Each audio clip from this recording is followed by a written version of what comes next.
आरोपी है, तुम उसके रिश्तेदार हो, तुमको मंत्री नहीं बनाऊंगा। आजम खान कहते हैं मुझसे, जावेद खान की मैंने बहुत कहा कि मैं अबू आसिम का कुछ लगता नहीं, मुझे बना दीजिए मंत्री, अबू आसिम मेरा कुछ नहीं है। इसके बाद भी शरद पवार ने नहीं सुना। एक हिंदू नेता यूपी का रहने वाला जो अबू आसिम को खुदा की कसम नहीं जानता था, मेरे बाप, मेरे भाई, मेरे दादा ने कभी सियासत नहीं किया, लेकिन जेल से छूटने के बाद मैंने कहा, अबू आसिम अगर तुम अपने बाल बच्चों के लिए जिंदा हो तो लानत है तुम्हारे ऊपर, तुम छोड़ो बाल बच्चे, निकलो सड़क के ऊपर, नाइंसाफी के खिलाफ लड़ो।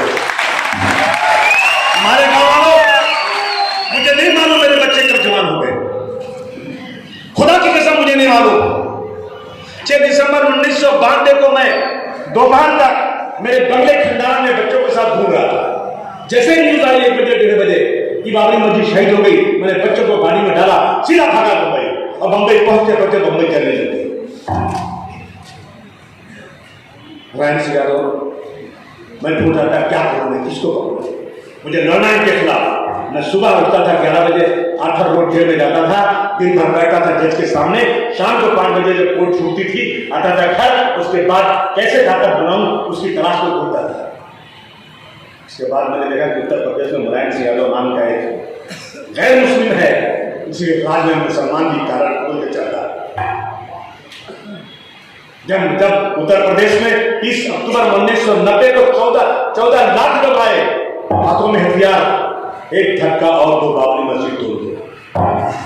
राम लल्ला हम आए हैं, मंदिर ही बनाएंगे। मुलायम सिंह यादव हिंदू मुसलमान नहीं है, लेकिन देश का संविधान कहता है, देश का कानून कहता है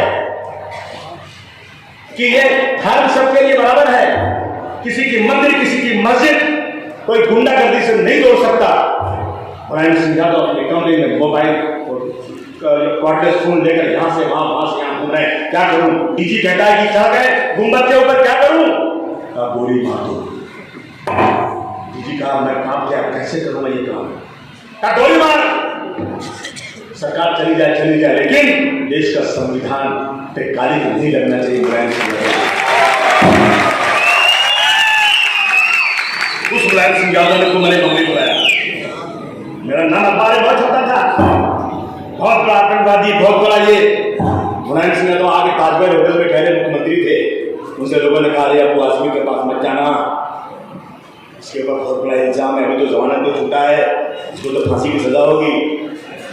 वारे मुलायम सिंह यादव, आप नहीं रहे दुनिया में।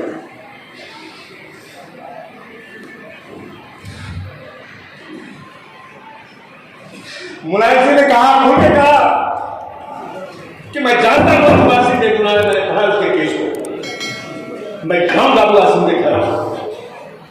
और मुलायम सिंह मेरे घर पर आए, मेरे सर पर हाथ रखा, कहा अबू आसिम तुम आगे बढ़ो, मैं तुम्हारे साथ हूं।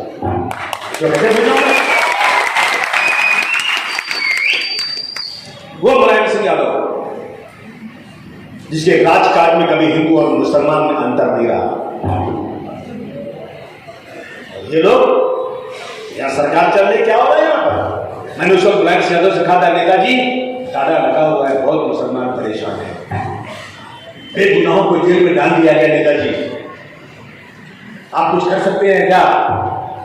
और साहब से हम बात कर रहे हैं, वो कहते हैं हम मीटिंग बुलाएंगे, पार्लियामेंट में बिल लाएंगे। नेताजी ने कहा झूठ बोलते हैं। अपने सेक्रेटरी को बुलाया, कहा कलम कागज लाओ, सुन लो हिस्ट्री में लिखने खातिर एक चीज, कहा कि कलम कागज लाओ, आज से उत्तर प्रदेश में काला कदम मुलायम सिंह यादव हो गया।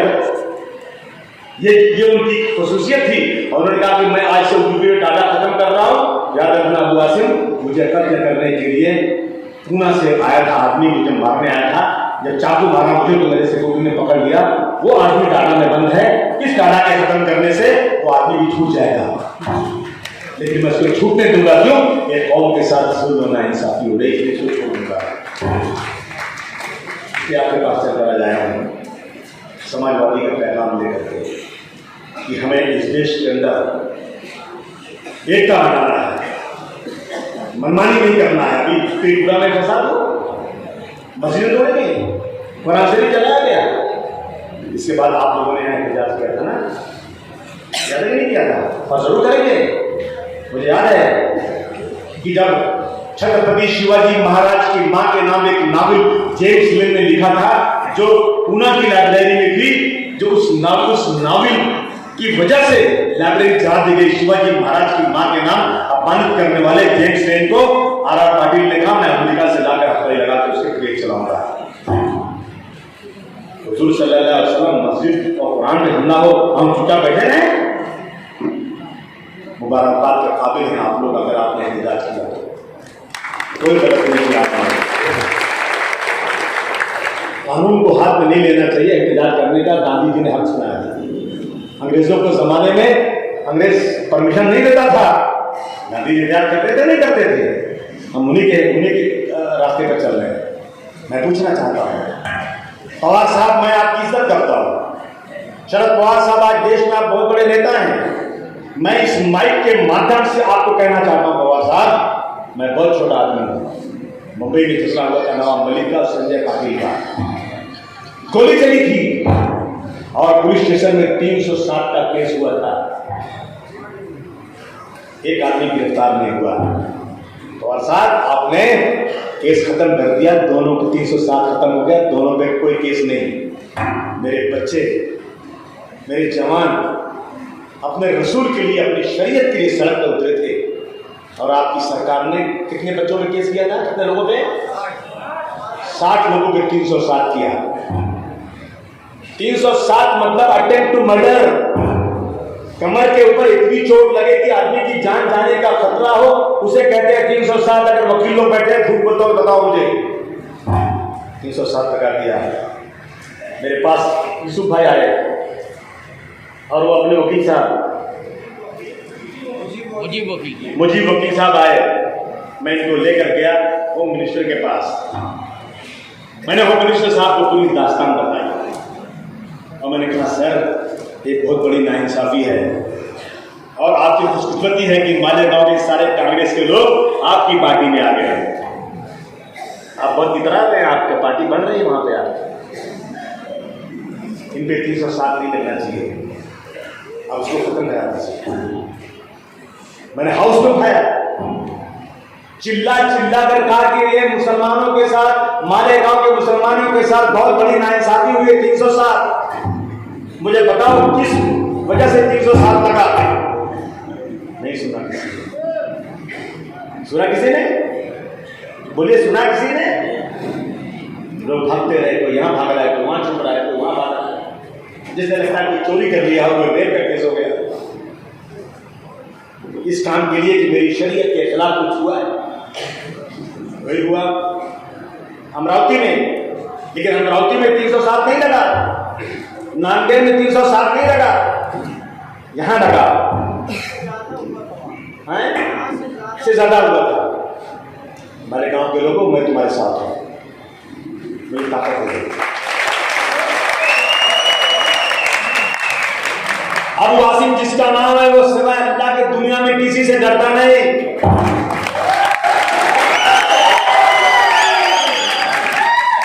मैं मुल्क के कानून का पूरा एहतराम करते हुए कहना चाहता हूं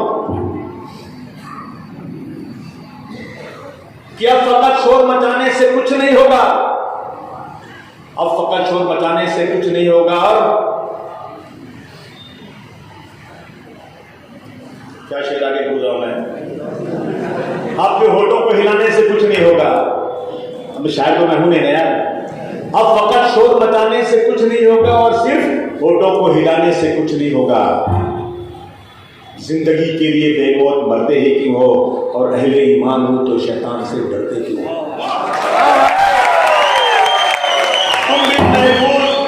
तुम भी महफूज कहां अपने ठिकाने पे हो, बाद अखलाक तुम ही लोग निशाने पे हो। हमारे गांव वालों, सारे गम, सारे शिकवे, सारे गिले भुला के उठो, सारे गम, सारे शिकवे, सारे गिले भुला के उठो। दुश्मनी जो भी आपस में भुला के उठो, दुश्मनी जो भी आपस में भुला के उठो।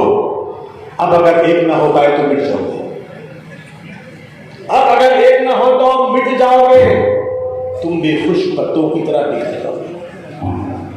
ये मैसेज देकर जा रहा हूं। मैं बहुत जिंदगी आराम की गुजारने वाला आदमी था,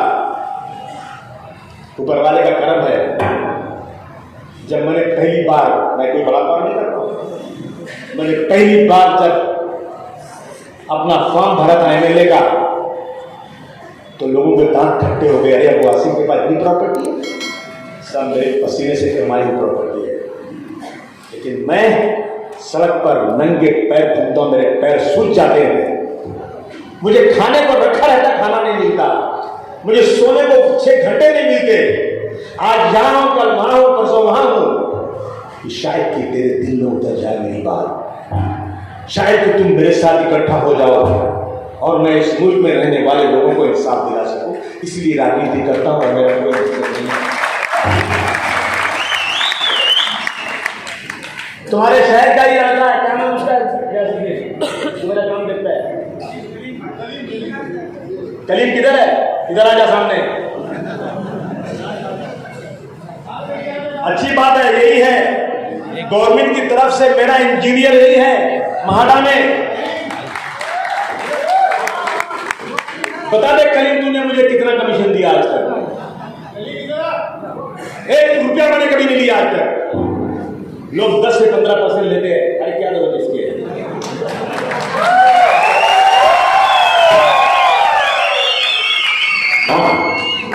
मैं पैसे नहीं लेता, मैं पैसे देता हूं, जितना दे सकता हूं, जितनी मेरी हैसियत है।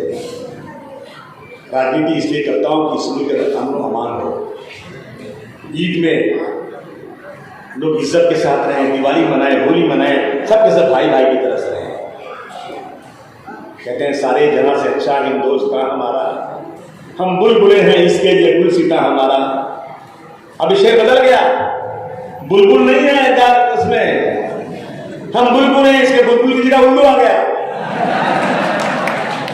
शेर बदल गया, क्या मालूम क्या हो गया? बर्बाद गुलिस्तान करने को बस एक ही उल्लू काफी है, यहाँ पर शाख पे उल्लू बैठा है, अंजामे गुलिस्तान क्या होगा? इसलिए दोस्तों, मैं तो बात कर रहा था दुनिया की। दुनिया में इंक्वायरी उठाई गई, इंक्वायरी जज की कि क्या गलती किसकी है। मैं इंतजार कर रहा था कि इस गलती में मुसलमानों का नाम आ जाए ताकि मैं बता सकूं कि मुसलमान फसादी है, लेकिन मुसलमान फसादी नहीं है और आज तक इंक्वायरी नहीं लाई गई। ये इंसाफ है क्या? ये दोस्तों मैं कहना चाहता हूं, भीमा कोरेगांव में फसाद हुआ, सरकार ने 7,17,91,000 रुपया दिया। कितना दिया? 7,17,91,000। दुनिया में 2 बार फसाद हुआ, पैसा मिला? कुछ नहीं मिला, क्योंकि हमारा कोई लीडर ही नहीं है। सब के सब जो है ना तलवे चाटने वाले हैं, इनकी हिम्मत नहीं मांगने की। सीमी की पाबंदी लगी। सीमी कौन सी संगठन है? 1977 में अलीगढ़ मुस्लिम यूनिवर्सिटी के लड़कों ने बनाया था कि 30 साल की उम्र तक के बच्चे इसमें काम करेंगे और हमारी बहनें, हमारे बच्चे, उनके लिए पढ़ाई के लिए, उनकी शादी ब्याह के लिए हम पैसे जमा करेंगे, उनको मदद करेंगे। पाबंदी लग गई इस पर। जब अमेरिका में ब्लास्ट हुआ ना तो भुजबल साहब का कलेजा फट गया। उन्होंने कहा ये जब मुस्लिम संगठन है, और सीमी की पाबंदी लगी 2001 में। मुकदमा चला, बहुत लोग पकड़े गए। दिल्ली की एक अदालत ने कहा कि सीमी के पास कोई भी ऐसी चीज मुझे नहीं पुलिस ने दिया कि मैं सीमी को आतंकवादी संगठन कह सकूं। मैं सीमी के ऊपर से जो बंधन लगा हुआ, बैंड लगा, उसे उठाने का ऑर्डर करती हूं। ये जज साहब ने कहा, लिखा है, ऑर्डर पड़ा हुआ है। कांग्रेस की सरकार थी, सुप्रीम कोर्ट में केस डाल दिया, आज तक ठंडे बस्ते में चला गया। आज तक सीमी पे पाबंदी लगी हुई है।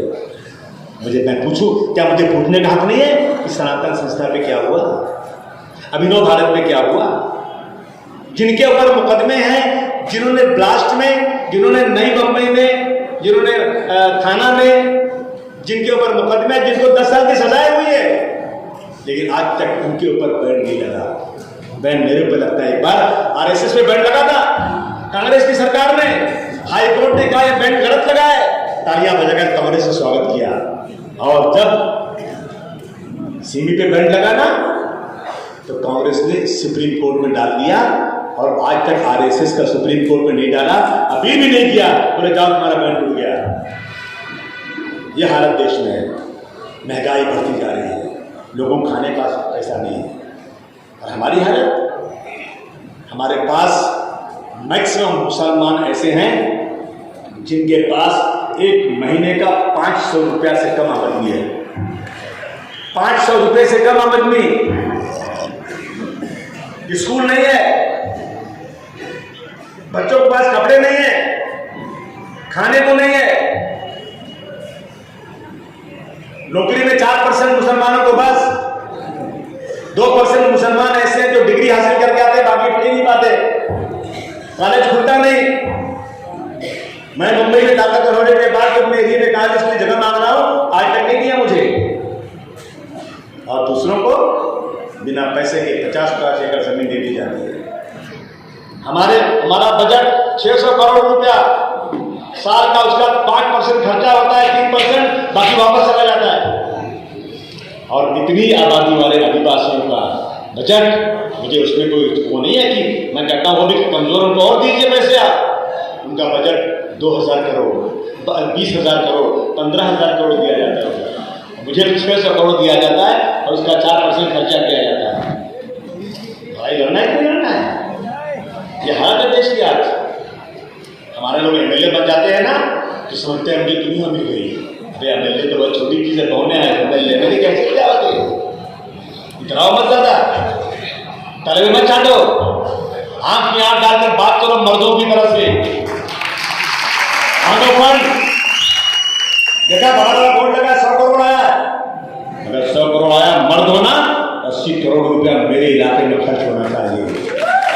80 करोड़, क्योंकि यहाँ मेरी आबादी 80% है, और अगर तुमने 80% खर्च नहीं किया ना, मैं समझूंगा कि तुम तलवे चाटू एमएलए हो। और क्या बोलूं मैं, पैसा इतना मिला तो क्यों नहीं करते? इसलिए दोस्तों आपके पास आया हूँ, आपसे गुजारिश करने आया हूँ मुंबई से चर्चा के लिए। आज सरकारें जो है ना सिर्फ हिंदू मुस्लिम कर रहे हैं, हिंदू मुस्लिम बाकी कुछ नहीं। मार्टिन लूथर किंग ने कहा था, मार्टिन लूथर किंग थे, उन्होंने कहा था कि जहां सियासत मजहबी मसलों को शांत करे, जहां सियासत मजहबी मसलों को शांत करे वो देश महान होता है, और जहां सियासत खुद मजहबी मसलों को पैदा करे, समझो कि देश गलत लोगों के हाथ में है। ये मैं नहीं कह रहा हूँ, मार्टिन लूथर ने कहा था। और आज जो सरकार है ना, वो मजहबी मसलों को पैदा करके हिंदू और मुसलमानों को लड़ना चाहती है। ये हालत देश के हैं। सारी कंपनियां बिक गई, रेलवे बिक गया, 4 गुजराती हैं, 4 गुजराती में गुजराती में बुरा नहीं बोलना, लेकिन अगर बुरा माने तो मान जाए, क्या कर लेने का 4 गुजराती है, एक हमारे बादशाह हैं, दूसरे तरीपाल है, एक मुकेश अंबानी है और एक अदानी है। 4 गुजराती है, 2 बेच रहे हैं, 2 खरीद रहे हैं, 2 बेच रहे हैं, 2 खरीद रहे हैं, सब खरीद रहे हैं। रेलवे भी क्या है? अरे मैं उनसे पूछना चाहता हूँ, जिनका रिजर्वेशन है, मेरा तो है नहीं, मैं तो फुटपाथ पे हूँ। रेलवे भी क्या, रेलवे में मुसलमान 2%, 100 में 98% गैर मुस्लिम मेरे भाई हैं, उनका रिजर्वेशन भी है। बहुत तालियां बजाता हूँ नरेंद्र मोदी के नाम पर, तुम्हारा रिजर्वेशन खत्म। मैं तो फुटपाथ पे पहले से हूँ, मुझे क्या है। एयर इंडिया भी क्या, दुनिया में सारे छोटे छोटे देशों की अपनी एयरलाइन है। मेरा भारत महान, लेकिन एयरलाइन बिक गई एयरलाइन। एयर इंडिया का मालिक टाटा बन गया। मेरा अपना नुकसान क्या हुआ? 1% मुसलमान, 99% मेरे गैर मुस्लिम भाई सोए हुए हैं। जागो जागो, तुम्हारी नौकरी जा रही है। पहले सरकारी नौकरी थी ना, 8 घंटे में 5 घंटा काम करो, निकल लो साइन करके, पैसा डबल टिबल ले लो। और अब तुमको कॉन्ट्रैक्ट पर नौकरी करनी पड़ेगी, तनख्वाह भी आधी मिलेगी और ओवर टाइम भी नहीं मिलेगा, और नौकरी भी जो है ना वो परमानेंट नहीं होगी। नुकसान किसका है? और आप सोए हुए हैं। दोस्तों, हम लोग बहुत ताकत से अच्छे नौकरी में लड़ रहे हैं और मैं जीतने की पूरी उम्मीद थी। मैं 6 महीने तक मेरे पीछे 100-200 गाड़ियां, मैं पूरे यूपी के एक इलाके में घूम रहा था कि मेरा वोट बटने ना पाए। बहुत मेहनत मैंने किया, सिर्फ इसलिए किया इस देश में फिरका परस्ती खत्म होना चाहिए। मेरा एक भाई आया, उसका मुलायम सिंह यादव के धोती के नीचे खाकी वर्दी है, और दूसरी बात करता है अगर मुलायम सिंह यादव अखिलेश यादव मुझसे अलायंस करने तो मैं साथ में आ जाऊँ। अबे एक तरफ खाकी वर्दी बोलता है, इधर अलायंस भी करना चाहिए। चारों तरफ जो चाह बोल दो, एक सीट भी चुनकर नहीं आया। और उनके भाषण को लेकर के खुदा की कसम मुझे हाउस के अंदर लोग कहते हैं कि एक उनकी सीट आए या ना आए, उनकी तकरीरें हमारे लिए बहुत मुफीद होती हैं। हम उन तकरीरों को ले जाकर सुनाते हैं लोगों को, देखो अगर तुमने थोड़ी भी सृष्टि किया तो ये लोग पावर में आ जाएंगे, तो इस देश के अंदर जो है ना कब्जा कर लेंगे। जी जाते हैं बोलते लोग। मैं हमेशा कहता हूँ कबड्डी खेलते ना लोग, कबड्डी कबड्डी कबड्डी कबड्डी खेलते खेलते गए और कहीं हमारी स्टांस टूट गई और किसी ने खींच दिया और बाकी था एक ही सूद और हम हार जाते हैं। मैं बड़ी मेहनत करता हूँ, मेरा भाई आकर 500 रुपये लेता है, मैं हार जाता हूँ। क्या करूँ? खड़े कर दो। बीजेपी कहते लो पैसा चला वसूल ना, बीजेपी और शिवसेना के मंडप में पर्दा उठाओगे ना, मेरा भाई वहां बैठा रहता है, भैया पैसा थोड़ा दो, मैं लड़ जाऊंगा, तुम्हारा वोट जो वोट बैंक है सेकुलर उसे काट दूंगा, तुम जीत जाओगे। ये सच्चाई है और यही होता है। हम मुंबई में इलेक्शन लड़ रहे थे,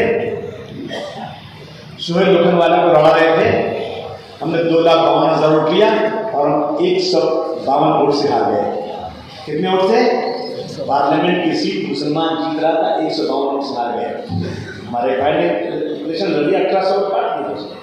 आपको कोई जानता हो या ना जानता हो, आप फॉर्म भर दो, 100, 200, 500 वोट कैसे आपको आ जाए, और हमारे वोटों पर तितर बितर कर दिया जाता है। और कुछ सुनवाई का नाम माफ कीजिएगा, शिया सुन्नी देवबंदी भरे, अरे भाई हाथ जोड़ता हूँ, शिया हो तो शिया का काम करो, जितना करना कोई मना नहीं करता। सुन्नी हो तो सुन्नी की तबलीग करो, जितना करना करो। देवबंदी हो देवबंदी की तबलीग जितना करना करो, कोई मना नहीं कर सकता।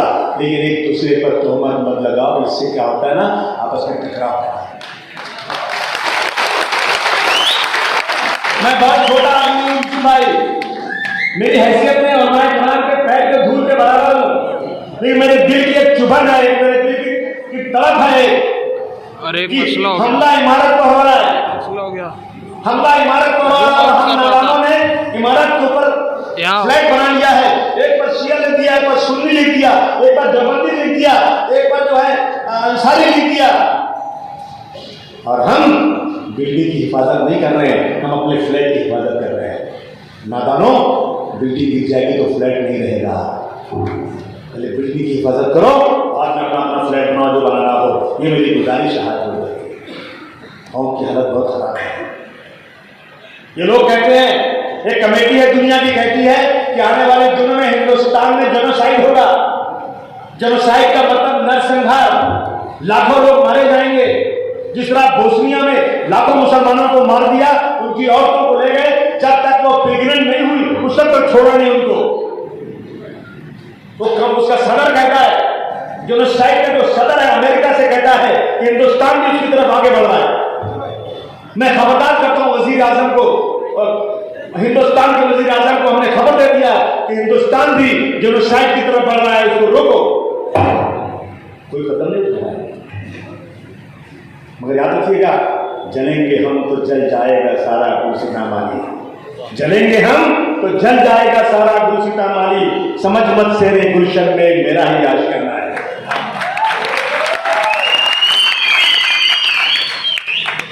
आज मैं एक वादा लेना चाहता हूं अपने भाइयों से, हुजूर सल्लल्लाहु अलैहि वसल्लम के खिलाफ कोई बोलता है तो तुम अपनी जान देने को तैयार हो जाते हो। बोलते को नहीं होते हो, मेरी जान चली जाए तो चली जाए, लेकिन हुजूर के खिलाफ एक लफ्ज़ मैं सुनूंगा नहीं। सही कि गलत है?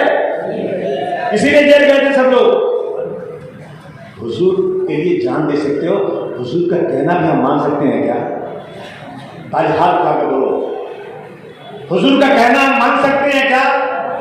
जोर से बोलो सब लोग। मैं कसम खा के कहता हूं, तुमने कहना मान लिया ना, कोई माई के लाल में ताकत नहीं तुम्हारी तरफ आंख उठाकर देखे। बहुत आसान नुस्खा बताकर जा रहा हूं मैं। समझाया मेरे रसूलुल्लाह ने कि अपने पड़ोसी के साथ अच्छा व्यवहार करो। कहा है कि नहीं कहा है? अगर अल्लाह ने तुम्हें इतना दिया है कि तुम पेट भर खाना खाकर आराम की जिंदगी गुजार सकते हो, लेकिन तुम्हारा पड़ोसी तकलीफ में है, खाना उसको नहीं भूखा है, और अगर तुमने खाना अकेले खा लिया तो तुम मुसलमान नहीं हो। कहा है कि नहीं कहा है? बैठे हो, मैं कहना बैठे होंगे। आज से एक काम करो, किसी से डरो कि नहीं भाई, डरना किससे? डरना तो अल्लाह से है। रसूलुल्लाह के लिए उनके कही हुई बातों को सुनो। अपने पड़ोसी के पास जाकर कह दो, खास करके हिंदू से कह दो कि मुझे रसूलुल्लाह ने कहा है कि पड़ोसी का, अगर तुझे रात को खून की जरूरत पड़ेगी, किसी गैर मुस्लिम को मत बुलाना। मालेगांव के मुसलमान अपना खून देकर रसूलुल्लाह का जो कहना पूरा करेंगे। बीमार जाने से पूछो तबीयत कैसी है आपकी, तकलीफ में है उसको मदद कर दो, वो गाली दे तो सुन लो। आरएसएस वालों का कलेजा फट जाएगा। अरे बाप, ये क्या हो गया हिंदुस्तान में? हमारी तो दुकान ही बंद हो जाएगी। जितना आईसीयू है ना, सब बन जाएगा। अगर हम सब ने ये अपना लिया कि हम अपने इखलाक से गैर मुस्लिम भाइयों को अपना बना देंगे, तो इंशाल्लाह कोई जेनोसाइड नहीं होगा। हम सब स्टेज के अंदर भाई भाई की दस करेंगे। मैं हमेशा एक गीत गाता हूँ, एक गीत मैं हमेशा गाता हूँ कि महलों और भूल जाता हूँ मैं, किसको याद है? नहीं, अरे क्या कर रहे हैं, भूल जाते हैं।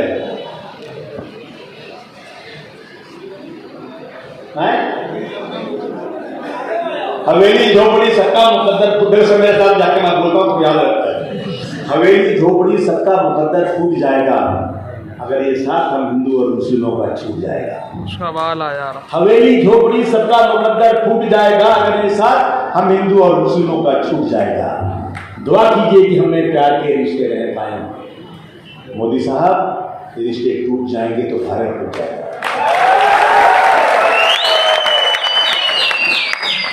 आपके पास इसलिए चल कर आया था, ये गुजारिश करने आया था आपसे कि हमने इसी भिवंडी के अंदर, इसी मालेगांव के अंदर पार्टी खड़ी किया था, और शायद 12-13 नगर सेवक चुन के लाए। हमारा तो एक बार यहाँ फसाद हुआ था, कुछ हम बोले क्या रिलीफ लेकर आ रहे थे, हमको रास्ते में रोक दिया, इगतपुरी में रोक दिया था।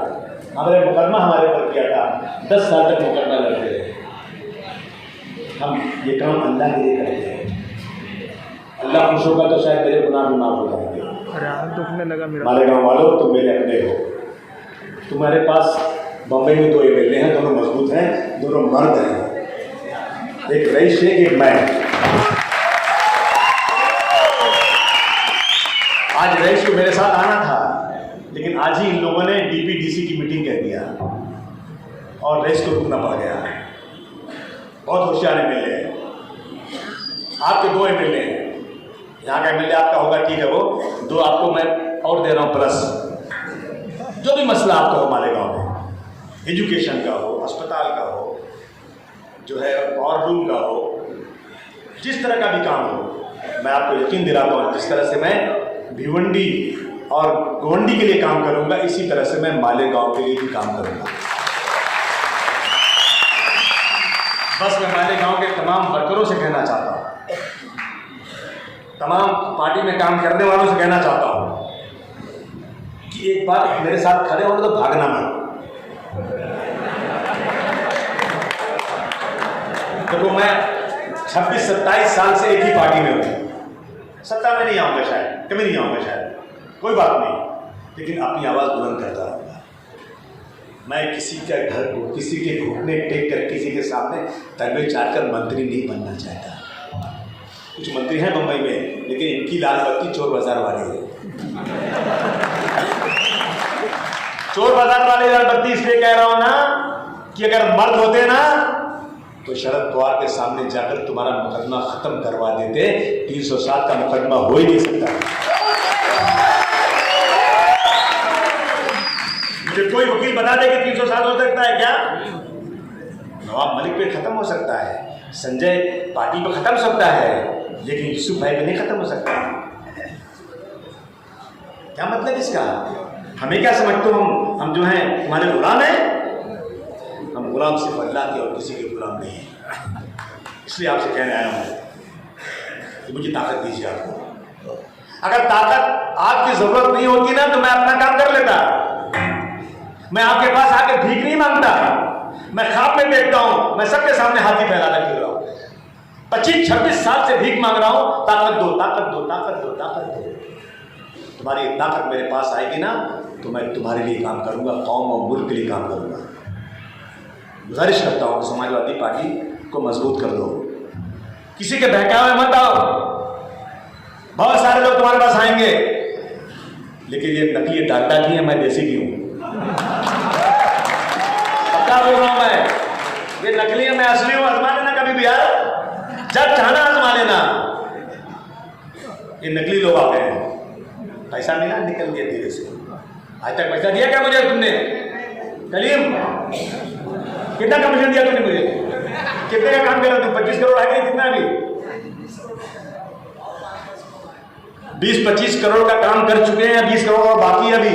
इसमें कमीशन देते थे मुझे कई करोड़ देते, लेकिन मैंने 1 रुपया नहीं लिया आज तक। तू मुसलमान है तो नुकसान कहां से? मेरा फायदा हो रहा है। अगर तू मुसलमान है तो नुकसान नहीं है, पैसा हराम का है। जो तनख्वाह मिलती वही पैसा अपना है। बोलो सही है कि गलत है? मैं मुसलमान हूं ना, मैं सच्चा होना चाहिए मुझे। मैं सिर्फ नमाज के लिए मुसलमान नहीं हूं, मेरी 24 घंटे की जिंदगी मुसलमान की होना चाहिए, तब मैं मुसलमान हूं।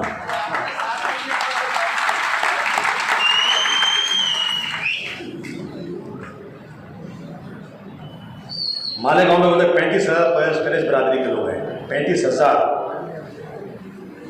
इंशाल्लाह इसकी लड़ाई लड़ेंगे, हम लड़ रहे हैं। अभी हमारी फरेज बिरादरी की मीटिंग वहाँ हुई थी। देवनार को हम लोगों ने दुनिया का सबसे अच्छा स्लॉटर हाउस बनाने की कोशिश किया है। दुनिया का एक तरफ से जैन लोग हैं, एक तरफ से दूसरी पार्टी के लोग, सब मुखालफत कर रहे हैं, लेकिन हम लोगों ने उसको दुनिया का सबसे अच्छा स्लॉटर हाउस बनाने का पास करवा दिया। मामूली बात नहीं है। जब गणपति होती है तो सरकारी खजाने से कुछ करोड़ खर्चा होता है, हमें उसका दुख नहीं है। करो ना खर्चा, हम कहाँ मना कर रहे हैं। जब डॉक्टर भीमराव अंबेडकर साहब का जन्मदिन होता है तो करोड़ों रुपया खर्चा होता है, लेकिन मेरा त्योहार होता है तो खर्च नहीं होता, पैसा कमाते हैं ये लोग। हमने जब बैलेंस शीट देखा, बेटे इफाद आजमी वगैरह, मैंने कहा सुनो, उनके त्योहार पर खर्च, मेरे त्योहार पर कमाई, ये कैसे चलेगा? आंदोलन किया हम लोगों ने। एक बकरे का 50 रुपया लेते थे ये लोग वहाँ स्लॉटर हाउस में लाने के बकरीद में, सब का सब उन्होंने माफ़ करा दिया। अब 1 रुपया नहीं देना पड़ता, पूरा माफ़ कर दिया। इसलिए दोस्तों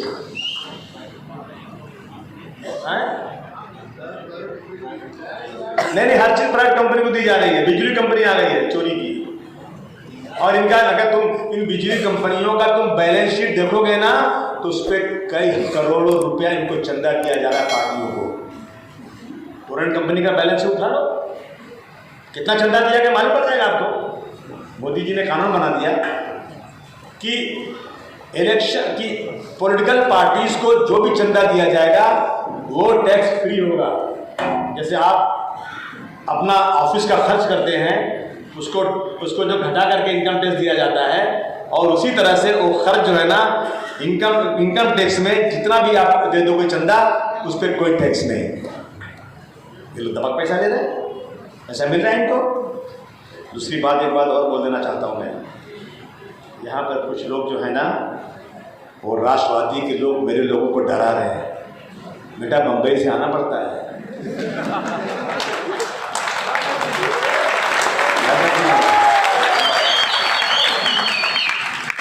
रास्ता बंबई में जाता है, मिलता है।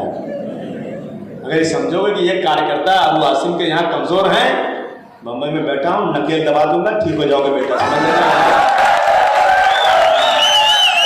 मेरे एक आदमी को किसी पार्टी के लोगों ने ये कहा कि तुम समाजवादी पार्टी के साथ तुम खड़े हो, तो याद रखना मैं चुन चुन कर बदला नहीं लिया, तो मैं अपने बाप की औलाद। मेरे कार्यकर्ता मेरे जिगर हैं, मेरे कार्यकर्ता मेरे लिए सब कुछ हैं। हाँ अच्छा, दूसरे तो बात करो, समझ से कह रहा हूँ। और भाई पुलिस वालों, मैं आपसे गुजारिश कर रहा हूँ कि मेरे कार्यकर्ता आए तो कंप्लेन ले लिया करो, उनको भगाओ मत, क्योंकि मैं भी कभी पावर में आ सकता हूँ।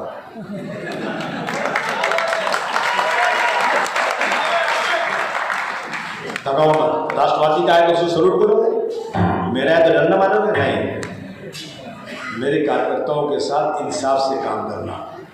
अभी मेरे 3 कार्यकर्ताओं को पुलिस ने केस कर दिया ज़बरदस्ती, मैंने हाईकोर्ट में डाल दिया। अब हाईकोर्ट ने 17 तारीख को बुलाया है कमिश्नर को, तुम जवाब दो तुमने कैसे पकड़ा इनको।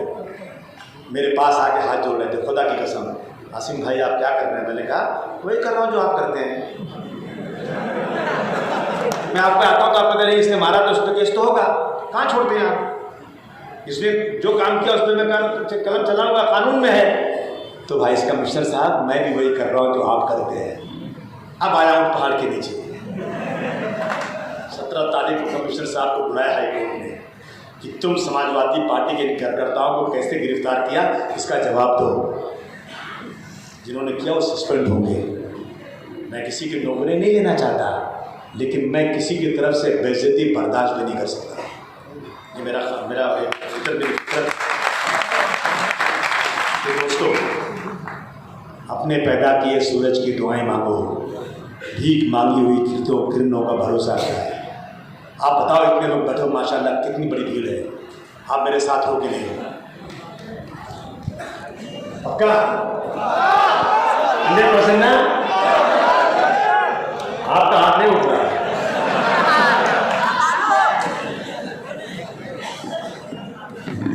दोनों हाथ उठना चाहिए, दोनों भी हाथ। माफ कीजिएगा मैं ऐसी गुस्ताखी कर रहा हूँ आप लोगों के साथ में, लेकिन दिल को खुश करने के लिए कर रहा हूँ।